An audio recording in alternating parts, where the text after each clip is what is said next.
Welcome into the Sports Buffoons Podcast.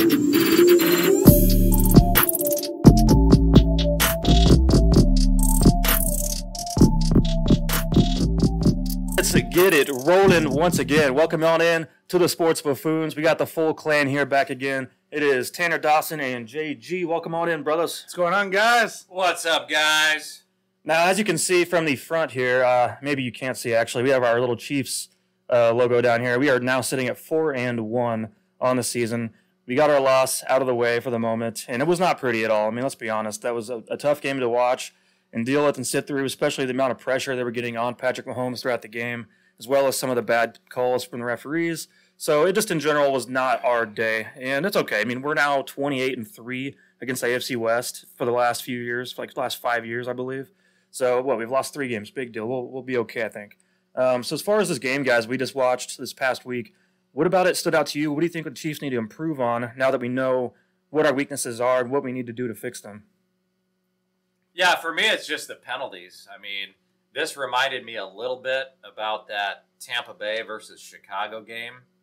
The Raiders had 8 penalties for 59 yards. The Chiefs had 10 penalties for 94 yards. And so, for me, that actually defined the game. You know, I thought the Chiefs had really good offense in the first half, and then they took a step back in the second half, but those penalties were the killer. And I compared that to that Tampa Bay-Chicago game where Tampa Bay had 11 penalties for 109 yards. So I think maybe the bookies in Las Vegas had something to do with this. Maybe they called the referees and said, hey, we got a lot of money on this game. Can you guys help us out? But I hate those kind of games, guys. I mean, I think the players should always decide the outcome of these games. And a part of me wishes that we could just go back to the NFL and the NBA, for that matter, you know, back in the old days where they said, you know, if there's no blood, there's no foul. But, to me, the officials decided the game for the most part. And so as a Chiefs fan, I mean, I didn't really take that loss very hard.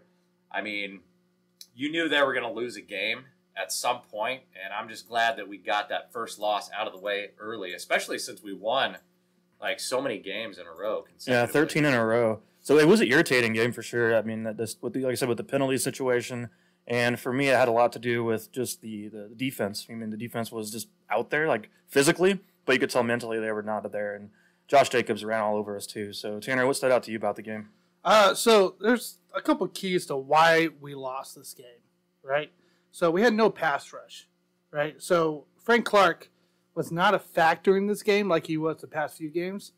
Colton Miller, the left tackle for the Raiders, actually has improved week to week, and he really stood out on keeping Clark contained. Even Chris Jones didn't do anything. Chris Jones wasn't really a factor. He was kind of straight on, though. When he got in the backfield, it's when usually the ball was gone or the runner or they handed it off and it was away from him. Mm-hmm. So you got to think about that. A little bit of that trap game. Correct. And that was kind of disappointing to see. But honestly, watching this game, you got to give Derek Carr some credit. Like, the guy stepped up in the pocket. He kept his eyes downfield. He looked like the first couple of years that we remember him coming out of college ball. That was his best game against the Chiefs ever. Yeah, that was the best game against the Chiefs, but he actually looked like his former self, the one that we all, we kind of awed originally on. He kept his eyes downfield. He found the big plays in the back. Our secondary kind of blew some coverages. I don't know if it was a miscommunication, cue issues, or what's going on there. But Chardavius Ward did not look good. I think they looked a lot better when Fenton got the chance to come into play. But I think Ward had a really rough game.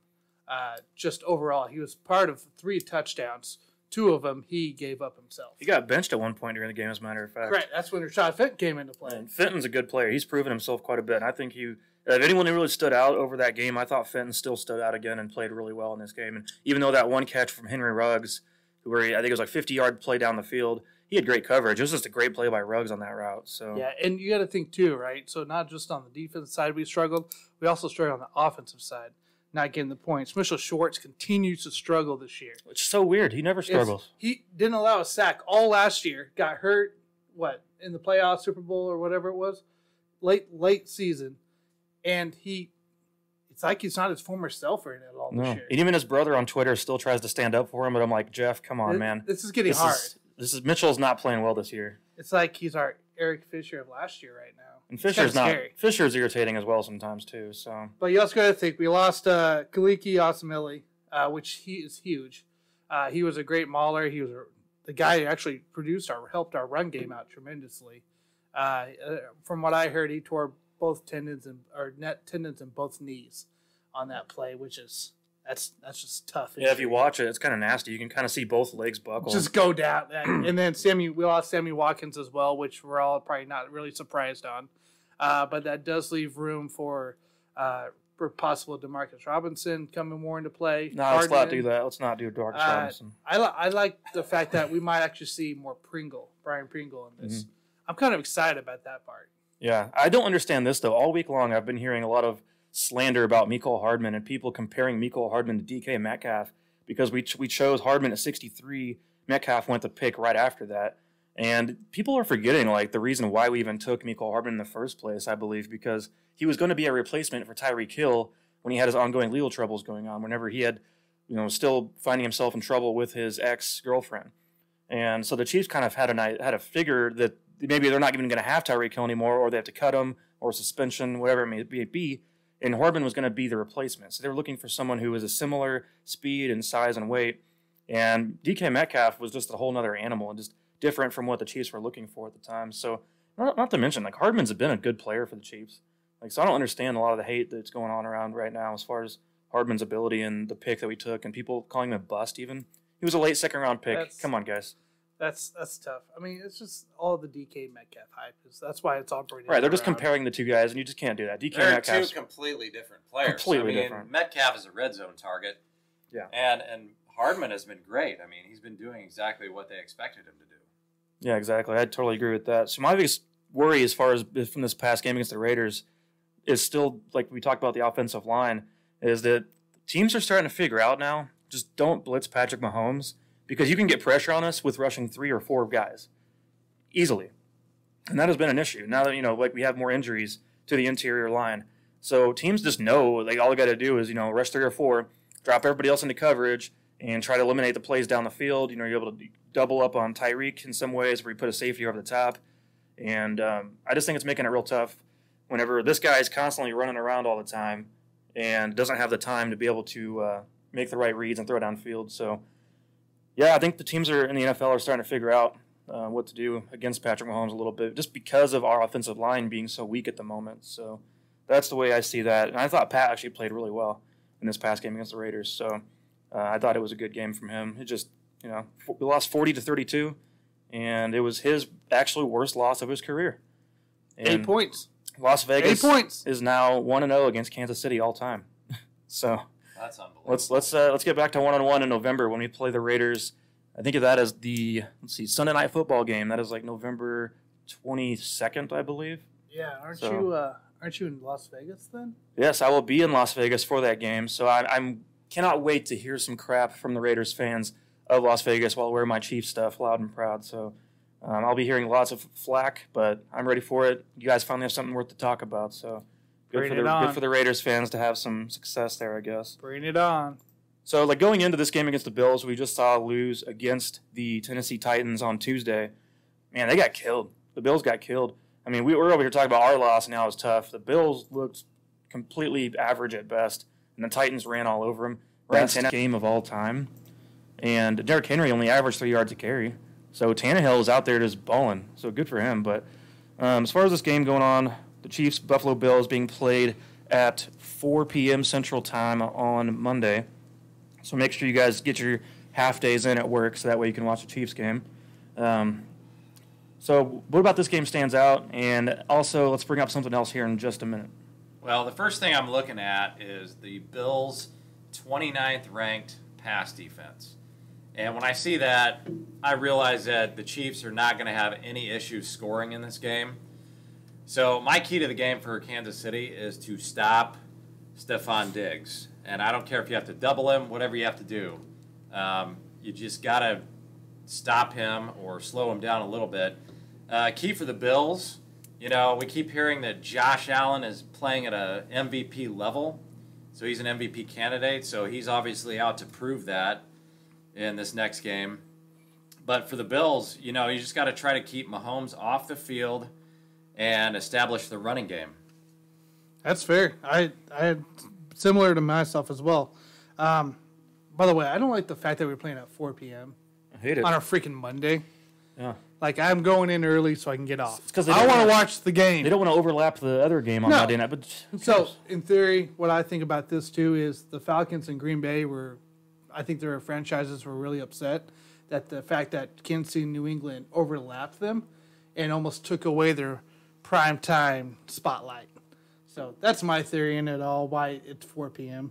But besides, right, the big game coming up. Both teams you got to think about this. Both teams are coming to loss. That's a key. Not one team's coming in pissed. Both teams are coming in pissed. Buffalo Bills lost to the Titans last night. And then you got KC losing to the Raiders, right? So this is going to be a dynamic game going on. Here's what the Chiefs need to do. And I agree with Stephon Diggs. You have to shut Diggs down, right? But you also got Cole Beasley on the side. What the Chiefs need to do, when you establish a run, the run game has to be in the mix, plain and simple. We have to be more than 80 yards rushing by far. Clyde and Darrell Williams need to get involved. The next thing is D-line. We have to have pressure and force Josh Allen out of the pocket and make those hard throws that he did last night against the Titans. The Titans got pressure on him, and it caused Josh Allen to turn over the ball, 3 times last night? A total of 4? I think he had 2 interceptions and maybe 1 fumble. I think, yeah. So if we do that, if we continue to put pressure on Josh Allen and keep that confidence down, we have a chance to win that game. And then the secondary, we have to get rid of those miscues.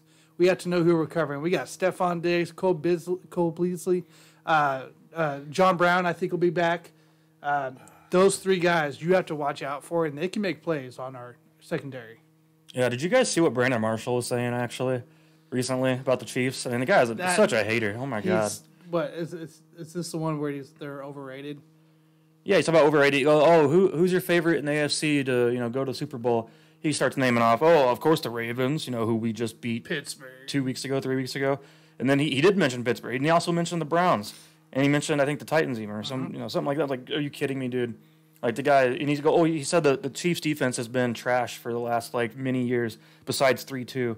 Like, God, dude, are you kidding me? You obviously don't know who Chris Jones has been throughout these last few years. And Travarius Ward had a really good year last year. So, yeah, he had a bad game this past week. The guy has been on other teams. He's recently, not officially retired, but he's recently retired. Let's be real. Nobody's picking him up. So he hasn't been really capable of seeing everything outside of maybe what he's scouting for. Yeah, I think he's just being a hater on that. So, anyways, I heard that and thought that was interesting. But so we have some news as far as going on in the NFL. As we know, Le'Veon Bell has been released by the New York Jets, and it's finally his chance to go to a successful team and get a shot somewhere else. And the Chiefs are indeed rumored to be interested in Le'Veon Bell. And a matter of fact, I don't know if you guys remember this, but it was 2 years ago, Chris Jones himself was hanging out with Le'Veon Bell, and this was in March of 2018 before he signed his contract with the Jets. He was actually working out with Chris Jones and mentioned there live during, I think it was some kind of Instagram thing at the time, Instagram Live, where he actually mentioned he wanted to go to the Chiefs. Le'Veon Bell said this out loud. This was during the potential holdout of Chris Jones at the moment. Yeah. So that's why they were handing out also. Yep. Yeah. So, and Bell said at the time he wanted to go to the Chiefs, and this is his chance now to potentially land there. And I think the Chiefs have some interest because of the fit in the system. Le'Veon Bell does fit our system extremely well, especially in the receiving game. I mean, Le'Veon Bell's career, as far as receiving goes, is 381 catches and over 3,000 yards receiving. So he's actually just as good as a receiver as he is as a running back. And he's had a couple down years, with the Jets when he's been on the field, averaging just over 3 yards a carry, which is not acceptable. But his time in Pittsburgh, I think, showed really what he's really made of. And out there in 2017, he had almost 1,300 yards rushing, as well as 9 touchdowns on the ground. So I think an addition of Le'Veon Bell to the team would be really cool and give us a different dynamic because he can be split out wide as a receiver as well. We saw Pittsburgh do that with him a lot, where he was actually used in the slot, even out wide as a receiver. So getting him involved is going to be different. You can actually have Bell and Clyde Edwards-Helaire on the field at the same time throughout the game if you'd like. So, you interested in Le'Veon Bell, or what do you guys think about him potentially going to the Chiefs? Yeah, I'm very interested in Le'Veon Bell. Going back to what you said about with him and the Jets, I think he averaged something like 3.1 yards per carry. Sounds right. Mm-hmm. And you got to take that with a grain of salt. I mean, anybody that's on the Jets, that's just an awful situation. So I don't care if you put Barry Sanders on that team. I mean, he probably wouldn't be as great as he was. He would average 3.5. Yeah. He'd be a little better than Bell. He'd be a little bit better than that, but I don't take his Jets numbers into account because that team is just hot garbage. But to Le'Veon Bell, he's only 28 years old, and I know a lot of Chiefs fans, they're trying to compare this to the LaShawn McCoy pickup, and please don't do that. He's only had 1,874 total touches in his career. And there's always you've always got that 2,000 total touches threshold. Whenever we see that, a lot of times the running backs tend to take a step back. And we don't have that with Le'Veon Bell. I think he's got at least 1 or 2 solid years left in him. And so the Chiefs absolutely have nothing to lose here. And this is not Antonio Brown, guys. So, don't try to compare it to if a team tries to pick up Antonio Brown, because Antonio Brown is a total cancer in the locker room. And Le'Veon Bell, I believe, would be very productive if he came to the Chiefs. No, I fully agree with that. And you can't compare his time with the Jets because we all know how the Jets is ran. They still have Adam Gase as the head coach, for God's sake. So one thing that stood out for me with this Le'Veon Bell stuff, BK_Chiefs stats tweeted today, the Chiefs' offensive stats through 5 weeks. The one stat that came back to me was Edwards-Helaire had 81 carries for 344 yards and 1 TD. That's it. That's all we got going on in a running game. So Le'Veon Bell would be a huge pickup, I think. He'd bring some leadership as well, some seniority with Damian gone. So I like Le'Veon Bell. I almost think it's a similar offense right now to what he was with the Steelers back with Big Ben and Antonio Brown and when Juju was just coming on. That kind of similar offense style of where they can pass the ball and they can even run it if they really want to. Yeah, I think so. I think he's going to be an interesting addition if we can get a hold of him. There's a couple other teams interested as well. Yeah. I know I've heard the Bears and the Patriots and Steelers have all been names, which I don't think he's going to go back to Pittsburgh. I don't see him going back to that'd be kind of weird, to be honest with you. Yeah. I think it's, as much as I hate saying it, I think it's actually favored the Bears right now just because of their situation. And he knows that he would get probably the reps that he's been wanting that he didn't get in New York at the Bears. Someone else has mentioned the Miami Dolphins, but just because he's from Miami, he lives in Miami, so I guess a Miami thing, right? But I think if the guy really cares about winning and wants to win a Super Bowl, his best choice is to go to the Chiefs. As we know with the Bears, they've played out of their mind this far, but I don't think they're as good of a team as the Chiefs are. No, they're 4-1, and they barely beat the Bucs last week. Yeah, but the Bucs are also a good team, so that was a good win for them for sure. We all picked the Bucs. You picked the Bears, didn't you, Jason? I took the points. I took the points, but I did not have the Bears winning that game. We all did. The rest of us took the Bucs. Yeah, I had to go through the picks last night. So yes, we all took the Bucs. Most recent. Yeah, I think that we need to sign Bell to basically a 1-year deal for the rest of this season, and that way he can kind of make a new name for himself. If he goes and stands out, say we get to the playoffs, he becomes a big impact. Mm-hmm. It'll remind me a little bit of some of the signings we made last year of guys like Terrell Suggs. I know it's a different age group, obviously. Bell's still 28, should be in his prime. But we made a couple additions during the season, this past season, that really ended up helping the Chiefs a lot down the stretch of the year. So I think that Bell would be a good addition, and he's fresh. I mean, the guy's not the guy took a year off, first off, so he got less hits that time, more time to recover, better shape, and then he just went to a bad team. That's all it was. So it's not going to hurt. It's not going to hurt the Chiefs by any means if we take Le'Veon Bell. Yeah, and then I just got to add one other thing. When you're a player and you get to this stage of your career, what's the only thing that matters, Tanner? Championships. Rings. Championships at this point. So he's got to go get that ring. So I think he's going to go for it.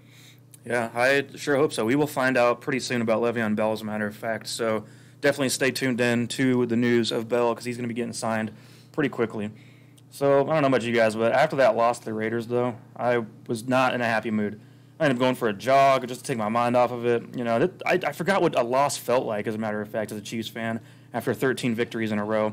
We hadn't lost in 11 months. So that was a little bit difficult. So basically what I like to do a lot of times when I'm not feeling 100%, I like to listen to some music.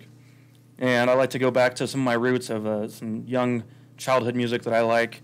I've always enjoyed as a teenager and going into my 20s. Kind of curious, you guys. Last week we talked a little bit about our favorite mixed drinks, but who's your favorite all-time vocalist? You can name rappers if you want. Well, it's hard to pick one, right? Like through a lifetime, you have quite a few that Jason says no. It's I easy. enjoy it. I have so many easy. vocalists. So you know what? I'm gonna go back to the '90s, the one that got me into R&B and some slow jams that I enjoy. Mary J. Blige, right?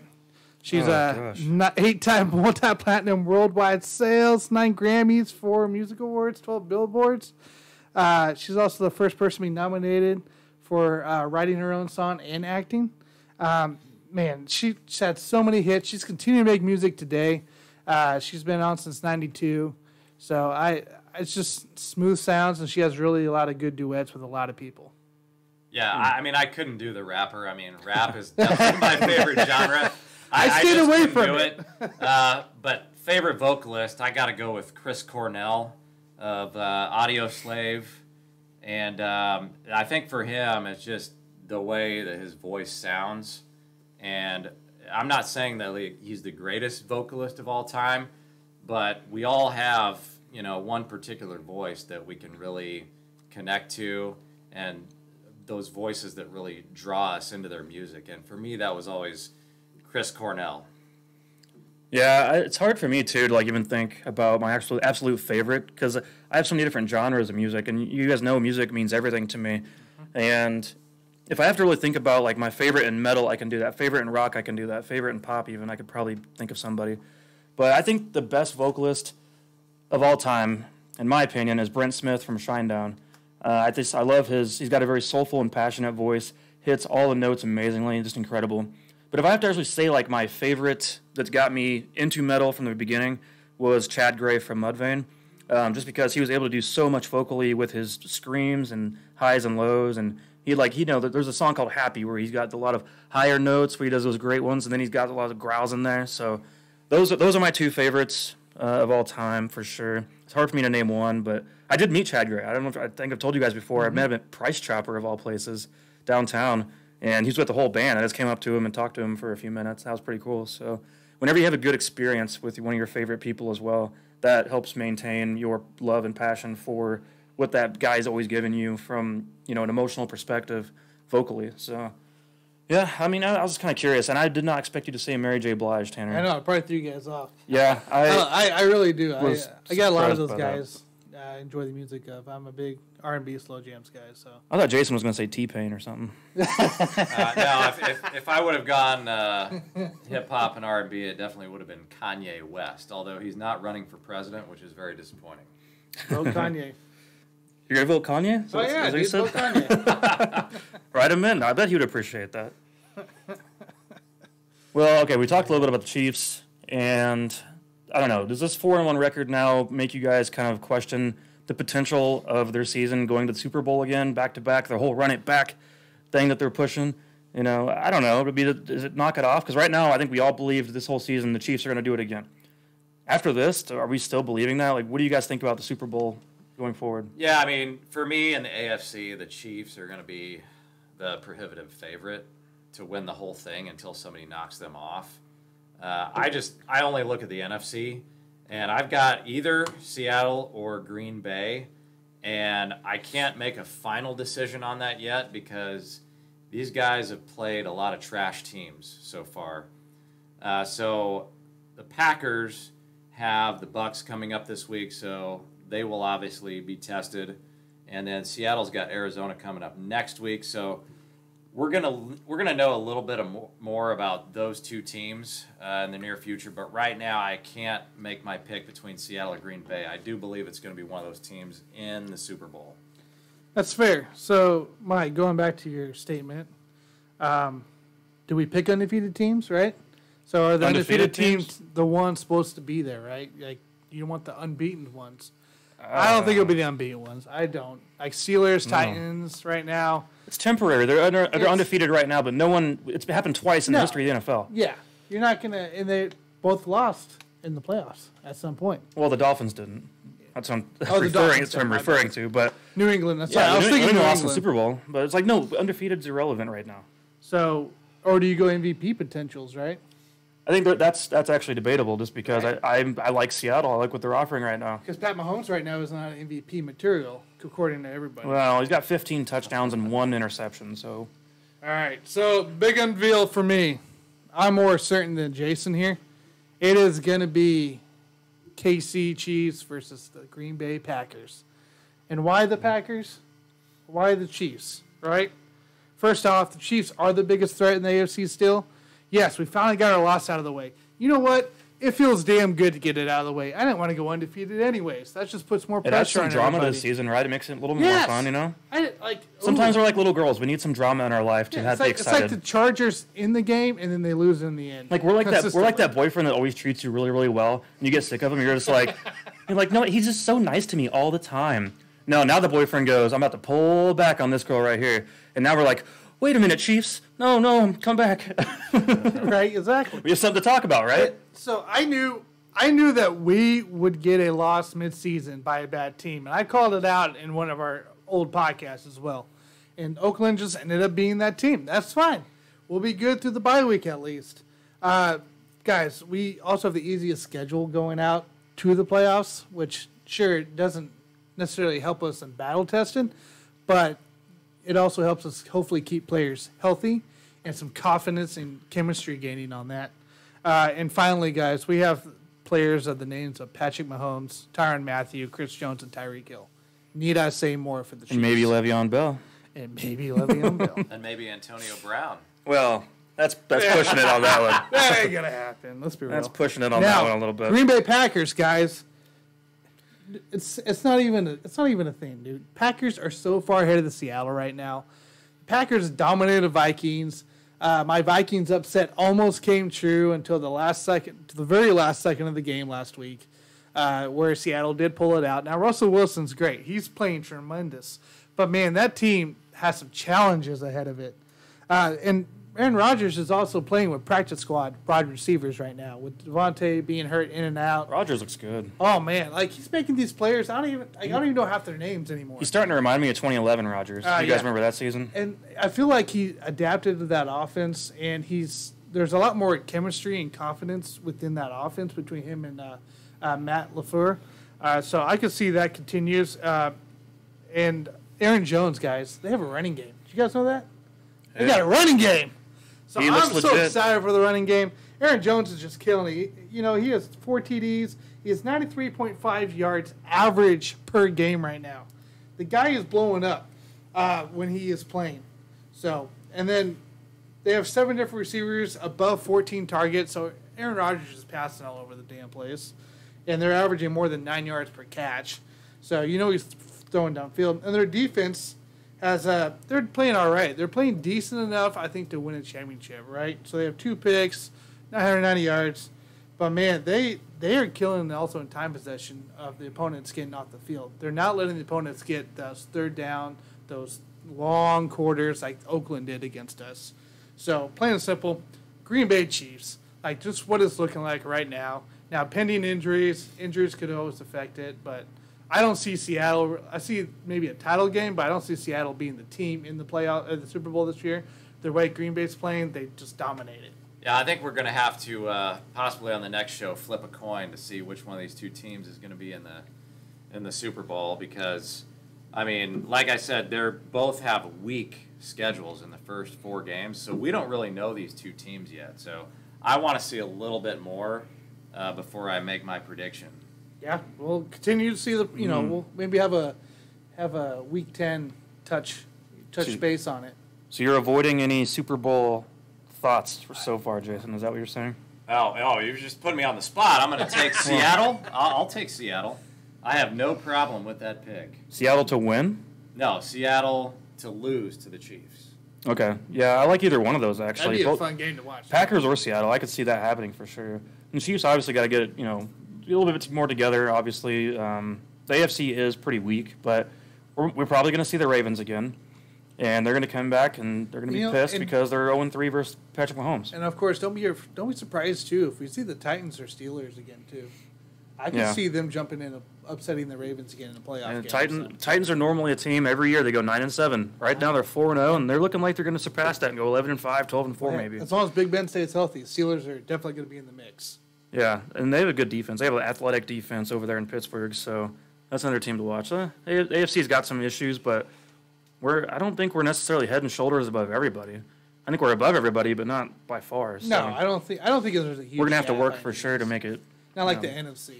And there are some current odds actually right now for the Super Bowl, and the Chiefs are still the favorite to win the Super Bowl in 55. Right now the Chiefs are 1-4. Is what is the current odds on that one, or I guess I should say 4-1, right? Is that the right way to say that, Jason? That you are correct. Sir. All right, thank you. And Baltimore's right behind them. You could get a bet on that for plus 550, and then Seattle is at plus 725. Green Bay's at plus 800. So Tanner, if you put down, you let Green Bay to go. If you put down $20 on Green Bay, your return would be times 8. So, and they might win. You know, the Chiefs, Packers, and then Packers could win that. You want to do a bet, Tanner? Well, not now, but well, I'm going. You guys know I'm going to Vegas in November. If the Super Bowl is to be played tomorrow, the Packers would win. It's just because of the way they're playing right now. Yeah, you're right. Right? It is about timing. It is about timing. So, yeah, I'm not going to place a bet now. Of course not. Like the Chiefs last year got hot at the right time and just rode it. And that's what they're going to do probably again this year. I would say the Packers are peaking at the wrong time right now, and that's why I have Seattle. Yeah, that's possible as well. All right, so after this past week, do you guys have any surprise performances that stood out to you? Yeah, I'm going to go with Derrick Henry with that stiff arm, that monster stiff arm against Josh Norman and the Bills. That's pretty cool. And I did expect the Bills to regress a little bit, but I didn't think it was going to happen until they played the Chiefs. And I certainly didn't see them getting beat 42-16. They got absolutely manhandled. And so that was my biggest surprise of the week, just seeing the Bills get destroyed like that. Yeah, that was actually quite surprising. So, Jamison Crowder is my surprise of the week. I could go Chase Claypool and make it easy, but I mean we already know that guy went off last week. So Jamison Crowder, he missed part of last week, and then for New York Jets, like if you had to talk to anybody about a Jet right now who's performing, it is Jamison Crowder. 10 targets, 8 receptions, 116 yards, and a TD. He missed week 2 and 3. First week he had 25-ish points and 17 in week 4 and 25 in week 5, and this is in PPR. And he continues to be heavily favored target despite who's at quarterback, whether it's Sam Darnold, Joe Flacco, or some guy they picked up off the street. So continue to, especially with Le'Veon Bell's release, look at him to continue to gain those targets. Being a high target, high reception guy, and also getting downfield as well. Yeah, honestly, I don't have much of a surprise from this past week other than I thought Derek Carr played amazing considering his history against the Chiefs. So he would actually be my surprise. I know we've talked about it quite a bit, so I don't really need to dive too much into Derek Carr. Other than I've always thought he was a actually good player, just underachieving throughout his career. And I know some of the receivers made great catches, and Henry Ruggs with that catch was amazing. So, and you had wide open guys like Nelson Aguilar was wide open on that play. So he has some wide open options. What's his nickname, Mike? Nelson Aguilar. Aguilar? I forgot. What you got to kind of mumble it. You got to say it kind of quick. Nelson Aguilar. Okay. I thank you for reminding me. I forgot what his nickname was. Yeah. Nelson. Well, especially now he's a Raider. He's definitely Nelson Assholer now. Yes, so he's definitely a big asshole in the Chiefs' rear end at this point in his career. So hey, he's still playing. Good for him. You know, we used to give him some shit when he was in Philadelphia, but he's still with the Raiders, still playing. So I guess that's good for him in that one. So yeah, anyways, that's my surprise, I guess. So switching over a little bit here to some fantasy discussion and talk. I'm getting irritated because of the injuries. My team is just depleted. I mean, guys, I drafted Saquon Barkley 4th overall thinking, I got to steal. Well, no, I didn't. I didn't steal anything. Same here. I'm right there with you, by the way. So the Barkley thing ruins it. You know what? I actually did good picking up running backs. Like I already had Todd Gurley, which has been pretty good. And he was one of the guys I said everyone should go after. He actually had a really good game this past week. He blew up last week. And I had other running backs. I had picked up McKinnon when he was playing, doing decently after the injuries. And then, who else? I had somebody else. But basically, the injury front is getting me a little bummed at the moment. And so, do you guys have a waiver wire pickup of the week that someone can go after? Because I don't know if you guys knew this, but waiver pickups were pushed to Thursday because of the Tuesday game. Correct. So Correct. We're actually getting this in on time. We could give you guys opinions right now. Yeah. No, I had to do a waiver wire today for tomorrow. Hopefully, I get my guy. Yeah. So my guy for pickup is Curtis Samuel, wide receiver for the Panthers. He had 4 rushing attempts. He was used in their running game, and he was also, hit with some targets. He had 5 targets, 5 receptions, 36 yards. But he's also involved in the end zone a lot, on the red zone.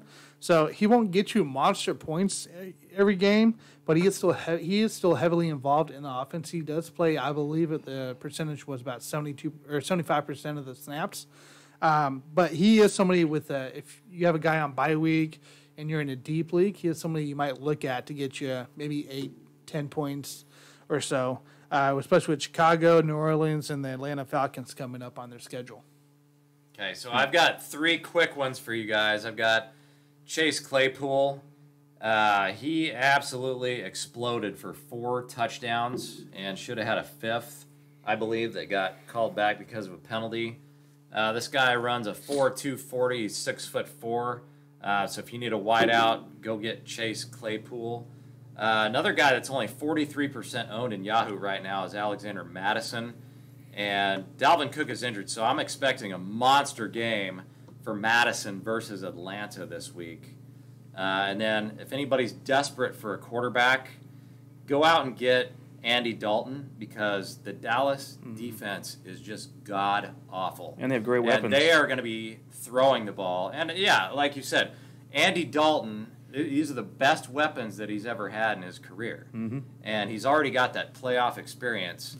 So don't sleep on Andy Dalton. I'm not going to say he's going to carry your team every week, but he's going to have some monster games coming up. Yeah, he will get the reps. Yeah. I mean, he's a former starter. They won the too, game. So. Dalton came in, they won. Yeah. So I think it was 37-34. And CeeDee Lamb is – I love CeeDee Lamb, guys. I'm in love with that player so much. Like, he's going to be a superstar in the NFL for a long time. So they got him. They got Michael Gallup still there, and, of course, Amari Cooper. So they have so many options for Dalton.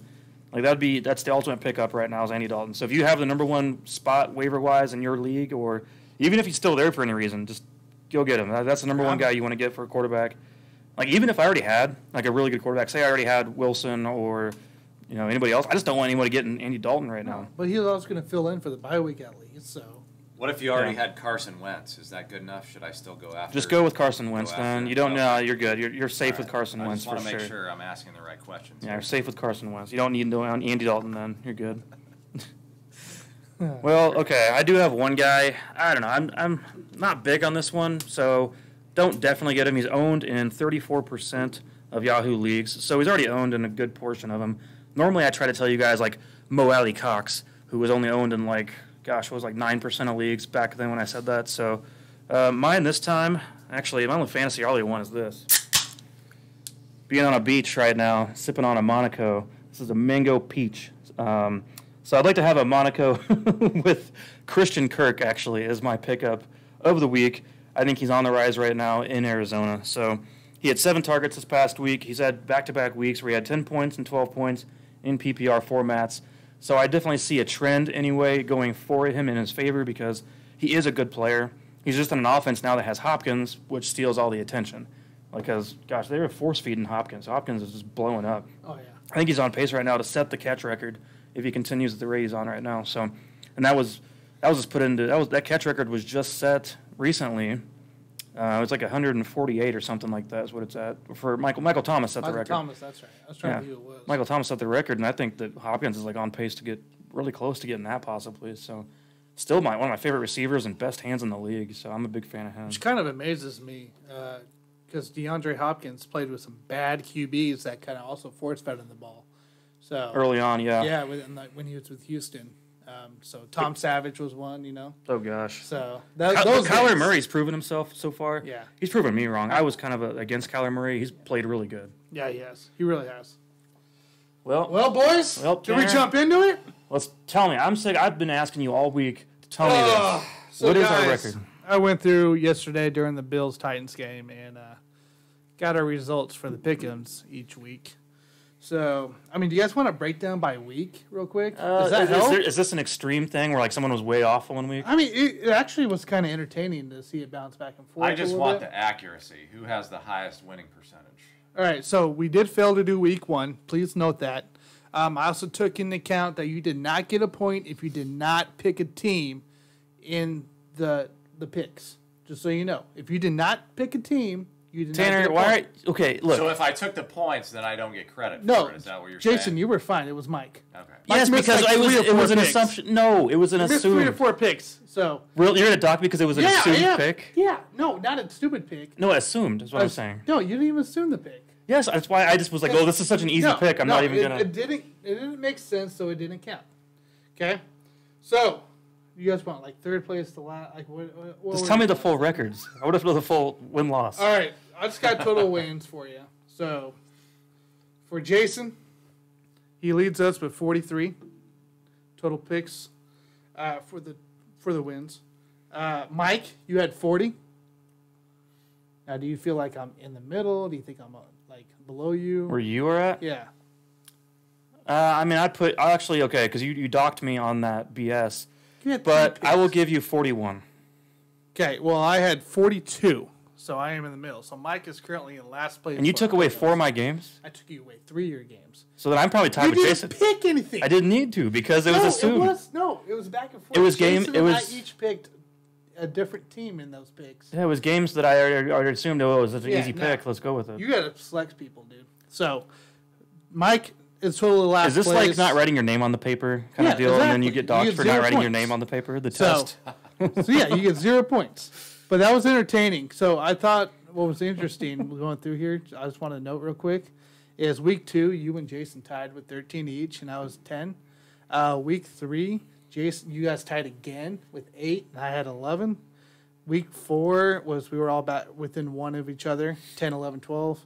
And then week 5 was 9, me and Mike, and then you had 10. So that was kind of interesting that we are kind of similar in our picks just throughout each week. But it looks like Jason's kind of mainly ahead each week as well. So We got a ways to go if we continue this, the pick'ems. Yeah. So we got a ways to go on that.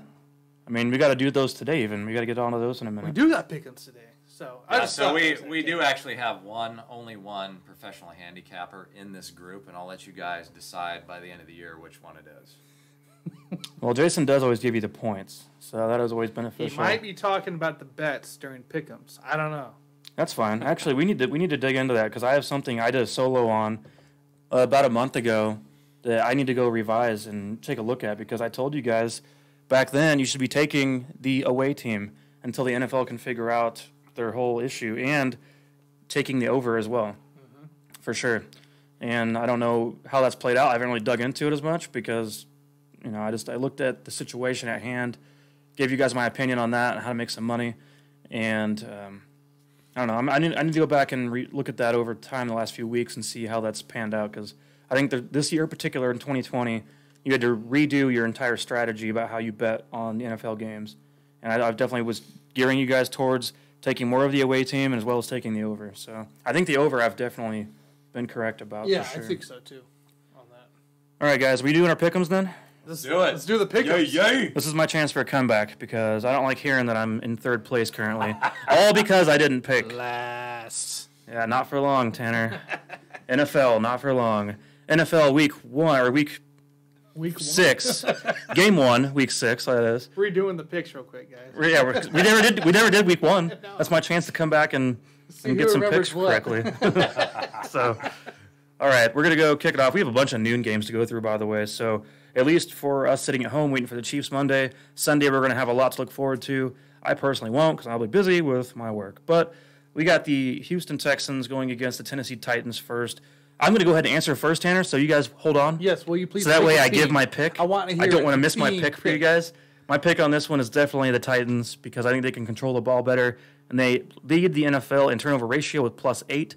I I think that's going to be very big for the Titans in this matchup, even though I love the fact Houston finally got a win this past week. Yeah, I'm going to go with Houston here. Tennessee's on a short week, and I think that annihilation that they gave to the Bills is going to go to their heads a little bit. So I've got Houston winning this game. I'm going Tennessee right now. They look like they're playing a little ticked off right now. So I think they're sick and tired of hearing all the COVID crap going around. You say they're sick, Tanner? Sick and tired.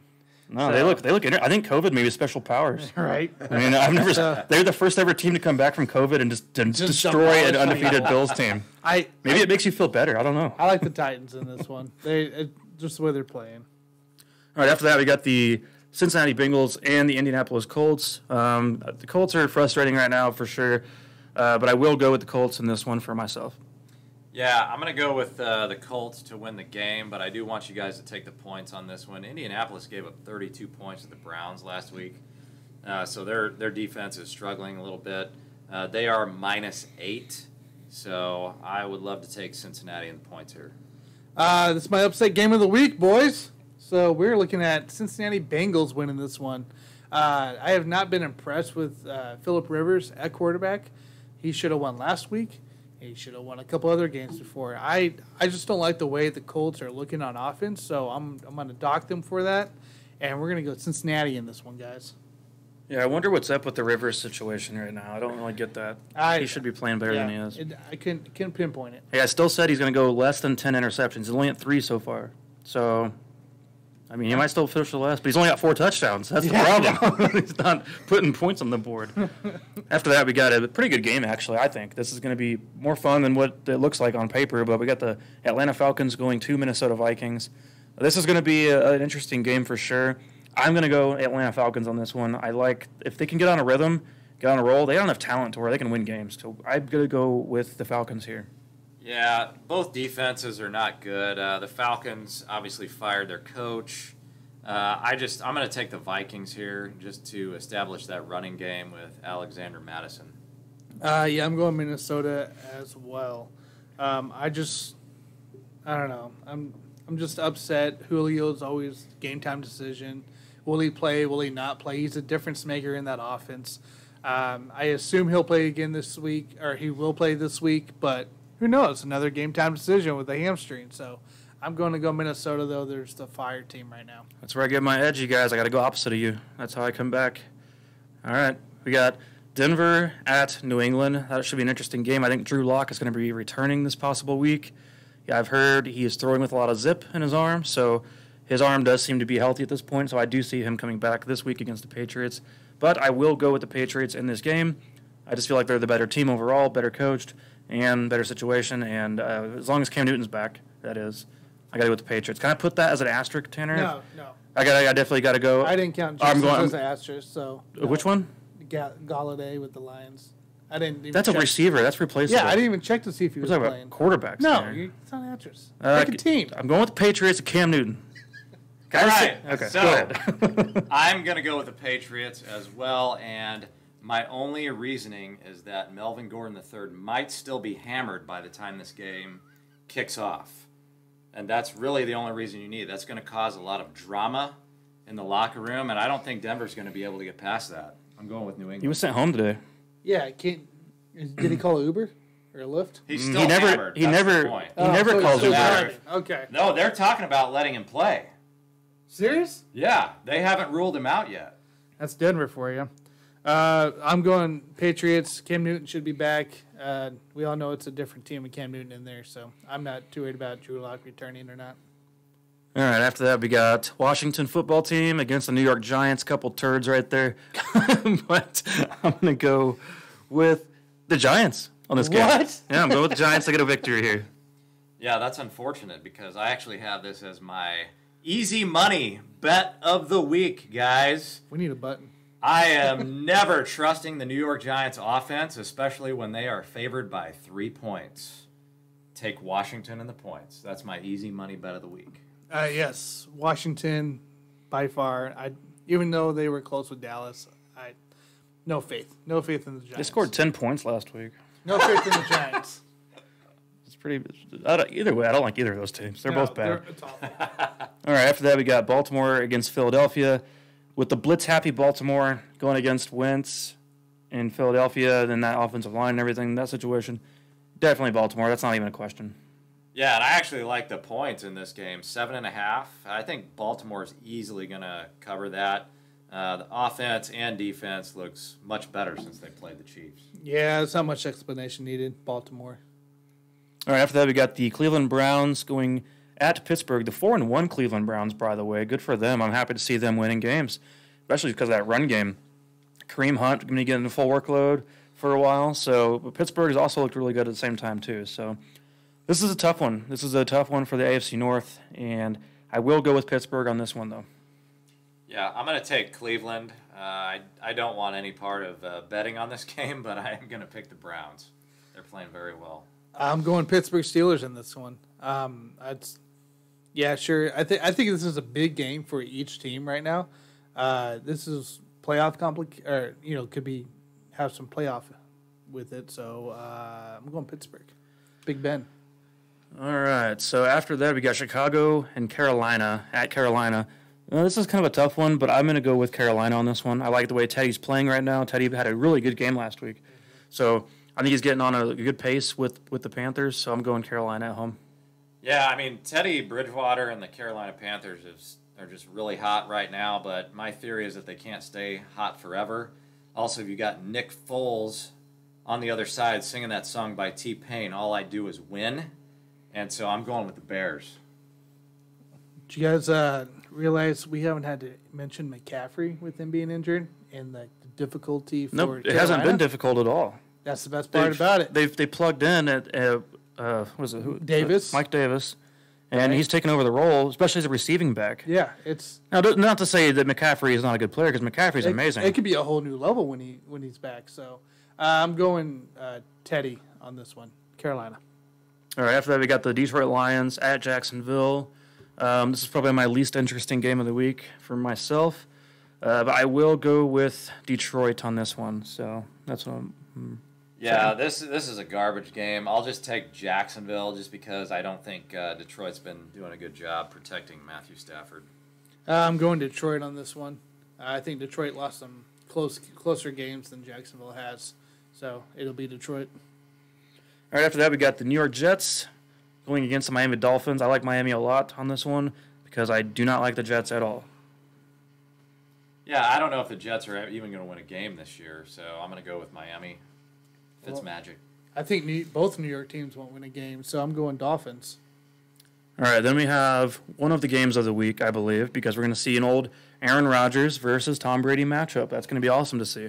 It'll be at 3:25 p.m., so it'll also be nationwide, as a matter of fact. I think everyone in the country will be getting to watch that game. So we got the Packers against the Buccaneers. Really tough game. Will the Buccaneers end up dropping to 3-3 on the season, making Tom Brady 3-3? I don't know. This is a tough call for sure on this game. I am going to go with the Buccaneers on this one. I believe Tom Brady gets a victory against Aaron Rodgers. Ooh, that's a nice pick, Mike. I agree with you. I think TB12 is going to get it done, and that Tampa Bay defense is going to get it done. I'm going to go with the Bucs.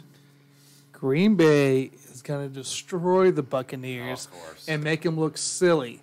Green Bay is going to continue their dominance of the NFC, and it's not even going to be close. And you're going to continue to ride that bandwagon. It's going to be Green Bay winning this game and moving on.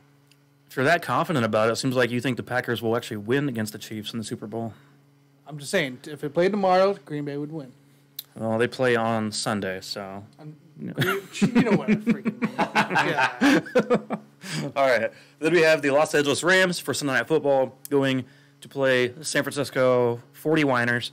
And I'm definitely going to go with the Rams on this one. The 49ers are awful. I mean, I'm just being honest. The injuries, everything about that team right now, they are the one. They're the Super Bowl loser that has a bad year. I mean, they're the typical thing. So easily Rams. Yeah. Yeah, I've got this being a pretty close game. I do think the Niners are going to pull it off. I mean, I like that defense at home, and I've never trusted the Rams, so I'm going to go with the Niners here. Is Jimmy Garoppolo going to play a full game? I doubt it. Okay, so I'm going to go Los Angeles Rams. All right, even if he did play, who cares? Yeah.